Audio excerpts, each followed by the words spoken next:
শেখ হাসিনা যখন গণ অভ্যুত্থানের সময় এখানে পালাচ্ছিল, তাকে ধরলেই তো খেলা শেষ, তাই না? কিন্তু খেলা শেষ করা হয় নাই। খেলা শেষ না কইরা তাকে পালায় দিয়া এই যে দেশের বিরুদ্ধে লাগাতারভাবে ষড়যন্ত্র অব্যাহত আছে, তাকে ছাইরা দিয়া এখন আমরা চোর পুলিশ খেলতেছি। এই চোর পুলিশ খেলার জন্য দায়ী কে? সেনাবাহিনীর প্রধানের নাম নিলে খুব বেশি অন্যায় হবে নাকি?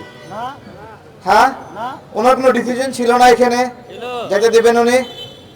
মায়া দেখাইছে শেখ পরিবারের সদস্য, শেখ পরিবারের সদস্য কিছু করা যাবে না, তাই তো? শেখ পরিবারের কোনো সদস্যকে এই সরকার গ্রেপ্তারের জন্য কোনো কার্যক্রম করেনি, কোনো কার্যক্রম, কোনো তৎপরতা নাই, কেউ গ্রেপ্তার হয়নি, একজনও গ্রেপ্তার হলো না। কেন? ওইদিকে গ্রেপ্তার করবেন না আর এদিকে গুপ্ত হত্যা হবে, তাহলে দায়টা আপনারা নেবেন না কেন?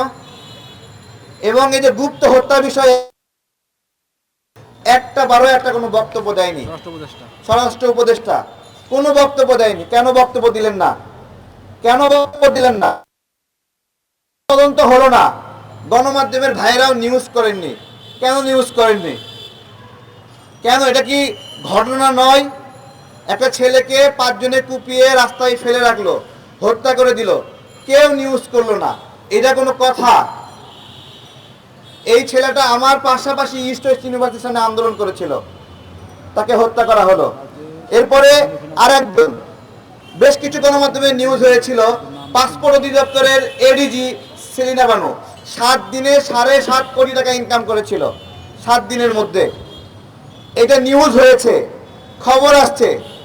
স্বরাষ্ট্র প্রতিমন্ত্রীর কাছে আমরা আবেদন জানিয়েছি ঘটনার, স্বরাষ্ট্র উপদেষ্টা, এবং আমাদের ওই স্মারকলিপি এখানে তৈরি হয়ে আছে পাশে, সেই স্মারকলিপিটা রিসিপ্ট কপি দেবে না উনি। আমার কথা, আপনি রিসিপ্ট কপি দিবেন না কেন? তার মানে কি সেলিনা বানু আপনার কে হয়? আপনিও কে হয়? কি সম্পর্ক আছে? তার প্রতি মায়া কেন? এত বড় দুর্নীতির খবর আমরা প্রকাশ করে দিলাম। এখন উল্টো যেটা হচ্ছে, যারা এই খবর পাসপোর্ট অধিদপ্তরে প্রকাশ করছে তাদের কয়েকজনকেই এই পাসপোর্ট জালিয়াতির জন্য বহিষ্কার করা হয়েছে। সুন্দর না? সুন্দর না?